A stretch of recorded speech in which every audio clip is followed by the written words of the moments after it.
2011 12 වෙනි ප්‍රශ්නෙට දීලා තියෙන්නේ නිව්ටන් නියම සම්බන්ධ ප්‍රශ්නයක්. තිරස් තලයක් මත තබන ලද කැපිටල් M ස්කන්ධයක් ඇති කෝණයක් මත සිම්පල් M ස්කන්ධයක් සහිත කුට්ටියක් තබා ඇත. පද්ධතියේ නිදහස් වස්තු බල සටහන් රූපයේ පෙන්වා ඇත. රූපයේ සලකුණු කර ඇති බලාතුරින් කුමක් ක්‍රියාපතික්‍රියා යුගල වශයෙන් සැලකිය හැකිද? රූපයේ සටහන් කරලා තියෙන බලාතුරින් ක්‍රියාපතික්‍රියා යුගලක් වශයෙන් සලකන්න පුළුවන් මොනවද කියලා තමයි අහන්නේ. හරි. අපි මේකේ බල ටික සලකමු මොනවද කියලා. බලන්න මේකේ ඝර්ෂණ බලයක් ලකුණු කරලා තියෙනවා කියන්නේ මොකද්ද? කෝණය විසින් මේ පෙට්ටිය මත ඇති කරන ඝර්ෂණ බලය ලකුණු කරලා තියෙනවා F කියලා. හැබැයි පෙට්ටිය විසින් කෝණය මත ඇති කරන බලය ඒ ඝර්ෂණ බලය ලකුණු කරලා නැහැ මේකේ.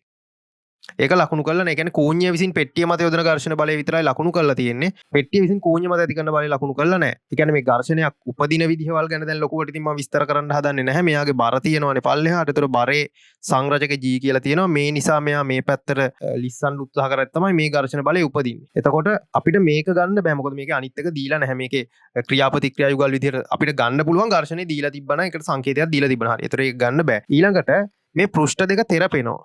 මේ පෘෂ්ඨ දෙක තෙරපෙන. එතකොට මොකද වෙන්නේ? අබිලම් ප්‍රතික්‍රියාව උපදිනවා. ඒතර කෝණය විසින් පෙට්ටිය මත යොදන අබිලම් ප්‍රතික්‍රියාව දීලා තියෙනවා E කියලා.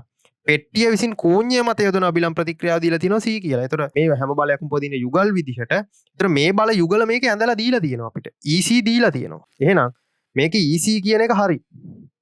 EC කියන එක ක්‍රියාපතික්‍රියා යුගල් වෙනවා. මොකද වස්තු දෙකක් මත ක්‍රියා කරනවා විශාලත්වයෙන් සමානයි. ඉතින් මේ දේවල් මෙතෙන්ට අවශ්‍ය නැහැ. මේකේ රූප සටහනේ ලකුණු කරලා තියෙන්නේ ඒ අදාළ බල දෙක. ඒ කියන්නේ මේක කෝණය විසින් පෙට්ටිය මත යොදන අබිලම් ප්‍රතික්‍රියාව වෙන්න ඕනේ. මේක පෙට්ටිය විසින් කෝණය මත යොදන අබිලම් ප්‍රතික්‍රියාව වෙන්න ඕනේ. හරි. ඒතර එකක් අපි අඳුනගත්තා මේක.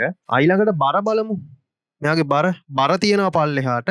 මේකේ මේ GD කියලා දීලා තියෙන්නේ මේ බර කියන බලයේ සංරචක දෙක. බල සංරචක දෙක තමයි දීලා තියෙන්නේ. ඒ කියන්නේ ඇත්තටම මේ mg cos θ mg sin θ කියන බල නෙමෙයි. ඒවා බල නෙමෙයි බලවල සංරචක. බලය වෙන්නේ බර mg කියන එක. මේක තමයි බලය වෙන්නේ.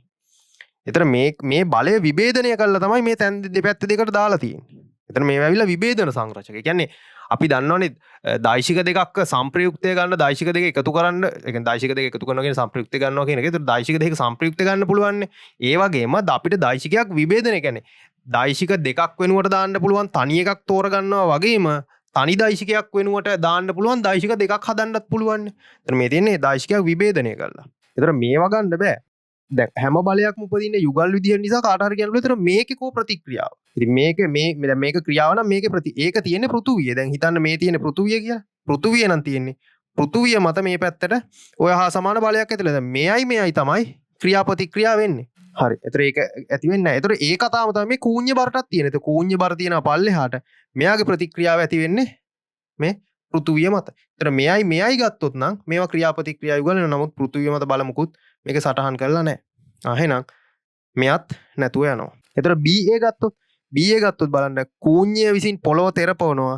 ඒ අබිලම් ප්‍රතික්‍රියා බලය තමයි A කියලා දීලා තියෙන්නේ. ඒතර පොළව විසින් අබිලම් ප්‍රතික්‍රියාවක් ඇති කරනවා කූඤ්ඤ මත. ඒක තමයි B කියලා දීලා තියෙන්නේ. ඒතර මේ දෙක ක්‍රියාපතික්‍රියා යුගල් වෙනවා. ඒතර ආයෙ මෙතන ගන්න පුළුවන් නම් ගන්න තියෙන්නේ මේ Mg කියන එකයි මෙතන සිම්පල් Mg කියන එකයි. ඒතර මේ දෙක විභේදන සංරචක ඒවා ඉන්නේ නැහැ කොහොමත්. ඊළඟට මෙයාගේ ක්‍රියාපතික්‍රියා යුගල් සලකනවා නම් පෘථුවිය මත ඇතිවන බලය සලකන්න වෙනවා. එහෙනම් බලන්න මේකට උත්තරේ එන්නේ මොකද්ද?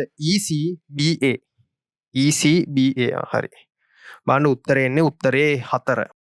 උත්තරේ 4 EC සහ BA.